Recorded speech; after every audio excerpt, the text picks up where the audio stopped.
America और Iran के दरमियान आर्जी जंगबंदी के बाद पाकिस्तान की सालिसी में दोनों मुल्कों के दरमियान आज यानी कि 10 अप्रैल 2026 को एक अहम जो दिन है इसको करार दिया जा रहा है और यहाँ पर एक अहम जो मुज़ाकरात हैं वो होने जा रहे हैं। इस्लामाबाद दुनिया में एक मरकज़ की निगाह बन गया है और दुनिया भर की नज़रें इस वक्त इस्लामाबाद पर लगी हुई हैं, जहाँ पर ईरान की क़यादत साबिक जो पासरान इनक़लाब के कमांडर हैं और स्पीकर बाकर मोहम्मद बाकर कालिबाफ करेंगे, जबकि वज़ीर ख़ारिजा अब्बास अराग़ची की भी मुमकिन तौर पर इस वक्त के अंदर शमूलियत का इम्कान ज़ाहिर किया जा रहा है। जबकि अमेरिका की वफ़द की क़यादत जो है वो अमेरिकी नायब सदर JD वेंस और जो ट्रंप के मुशीर हैं स्टीव विटकॉफ और जबकि जो उनके दामाद हैं कृष्णर, उनका जो है वो वक्त का यहाँ पर इम्कान है कि वो ये 3 अमेरिकी और जबकि 2 जो है वो यहाँ पर ईरानी जो वफ़द है उसकी मेज़बानी पाकिस्तान करेगा और इन दोनों के दरमियान जो है वो मुज़ाकरात का अमल आज शुरू होगा। जब से ईरान के ऊपर अमेरिका का हमला किया गया और अमेरिकी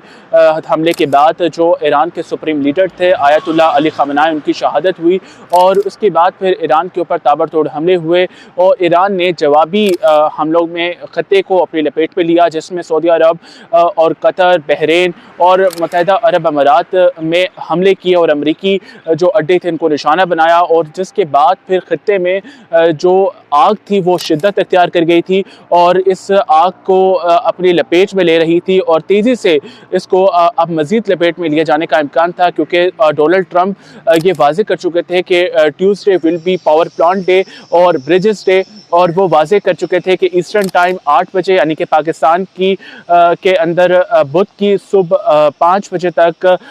जो ये इम्कान ज़ाहिर किया जा रहा था कि अगर ईरान जो है वो अपना हरमुज़ नहीं खोलेगा तो फिर जो अमेरिका है वो ताबड़तोड़ हमले करके न्यूक्लियर पावर प्लांट्स को और ब्रिजेस को तबाह कर देगा और जो सिविलाइजेशन है ईरान की उसको तबाह कर देगा। इसके बाद दुनिया भर में इसको बहुत ही ज़्यादा तशवीश की सतह पर देखा जा रहा था कि अगर ऐसा होता है तो फिर दुनिया एक जो है ईस्टर्न टाइम 8 बजे के बाद एक नई तबाहकारी देखेगी। लेकिन उससे पहले ही कुछ घंटों पहले ही पाकिस्तान की जो सफारतकारी थी उसके के नतीजे में, जिसके पीछे चाइना का भी एक शमूलियत का बताया जा रहा है, लेकिन वो बिहाइंड द बार्स है, लेकिन इन फ्रंट पे पाकिस्तान की सालिसी में अमेरिका और ईरान जो है वो आपस में जो बातचीत पर आमादा हुए और आज इस्लामाबाद का जो मरकज़ है वो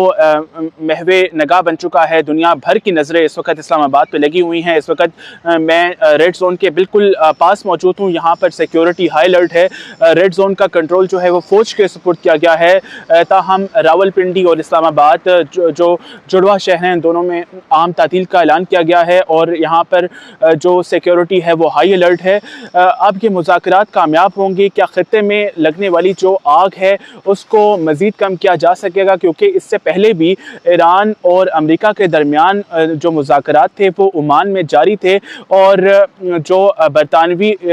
मुशीर कौमी सलामती के मुशीर हैं उनके मुताबिक मुज़ाकरात कामयाब होने ही वाले थे। ईरान जो है वो हैरानकुन तौर पर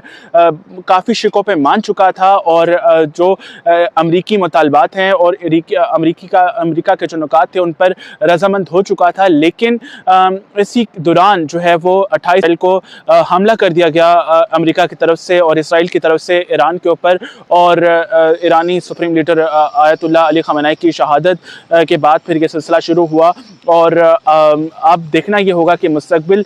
इस आज के दिन को किस तरह देखेगा, क्योंकि आज का दिन पाकिस्तान के लिए भी बहुत अहमियत का हामिल है और दुनिया के लिए भी बहुत अहमियत का हामिल है। और JD वेंस के बारे में अगर मैं आपको बताऊं तो JD वेंस जो नायब सदर हैं उनका जिक्र यहाँ पर आ रहा है, क्योंकि JD वेंस 2023 में जब सेनेटर के तौर पर अमेरिका में थे तो उन्होंने एक आर्टिकल लिखा था वॉल स्ट्रीट जर्नल में और उनके आर्टिकल में उन्होंने कहा था कि जो सदर ट्रंप की कामयाबी है सदारती इंतखाब में उसमें जो मुस्तक़बिल में होने वाली जंगों से रोकथाम के हवाले से ही उनको कामयाबी मिली है। इस जंगों की मुखालफत करते रहे हैं माजी में भी और वो डोनाल्ड ट्रंप के नायब सदर बनने से पहले उनके मुखालिफिन में शामिल थे, जो कि जंग के हवाले से उनकी पॉलिसी थी। लेकिन उसके बाद फिर जब वो नायब सदर बने तो उन्होंने वो ट्वीट्स डिलीट कर दिए थे। लेकिन जो आगे मुस्तकबिल है उसमें, क्योंकि डोनाल्ड ट्रंप 2 बार सदर बन चुके, अब आगे आने वाले मुस्तकबिल में जेडी वेंस को अमेरिका का सदर का एक अहम उम्मीदवार के तौर पर देखा जा रहा है। तो क्या वो अगर यहाँ पर पीस मेकर का किरदार अदा कर पाते हैं तो उनके लिए भी एक खुशाइन बात होगी, क्योंकि अमेरिका के अंदर भी जो इस जंग के हवाले से काफ़ी तनकीद की जा रही थी और बड़ी तादाद में लोग जो हैं वो डोनाल्ड ट्रंप के ख़िलाफ़ निकले और नो किंग्स मूवमेंट चली, लाखों की तादाद में कई शहरों में अमेरिका के निकले लोग। तो जेडी वेंस का किरदार यहाँ पर बहुत अहमियत का हामिल है, क्योंकि वो भी डोनाल्ड ट्रंप के बहुत दूर भी नहीं, लेकिन अल जज़ीरा की रिपोर्ट के मुताबिक जेडी वेंस जो है वो जंगों के मुखालिफ हैं। तो आज का ये दिन अहमियत का हामिल है और कुछ टाइम बाद हमें पता चलेगा कि ये मुज़ाकरात कौन से नौयत इख्तियार करते हैं। ताहम इसराइल इस वक्त बहुत ज़्यादा इस मुआहदे की जो टेम्परेरी सीज़फायर हुआ है इसकी मुखालफत कर रहा है, क्योंकि इसने न सिर्फ लेबनान पर एक साथ 10 मिनट में 100 से ज़ायद हमले करके न सिर्फ 250 जो लेबनानी शहरियों को शहीद कर दिया, बल्कि वहाँ पर 1000 से ज़ायद जो लोग थे वो ज़ख्मी भी हुए। और उसके बाद फिर डोनाल्ड ट्रंप ने इस सीज़फायर की खिलाफ वर्जी मज़ीद ना हो और मुज़ाकराती अमल को आगे बढ़ाया जाए। उन्होंने लेबनान के जो वज़ीर-ए-आज़म थे उन्होंने आगे बढ़े, उन्होंने कहा कि हम इसको शामिल किया जाए और अब दोनों के दरमियान जो मुज़ाकरात हैं वो अमेरिका में होने जा रहे हैं। तो देखना ये होगा कि आगे आने वाले दिनों में ये मुज़ाकरात कौन से नौयत इख्तियार करेंगे।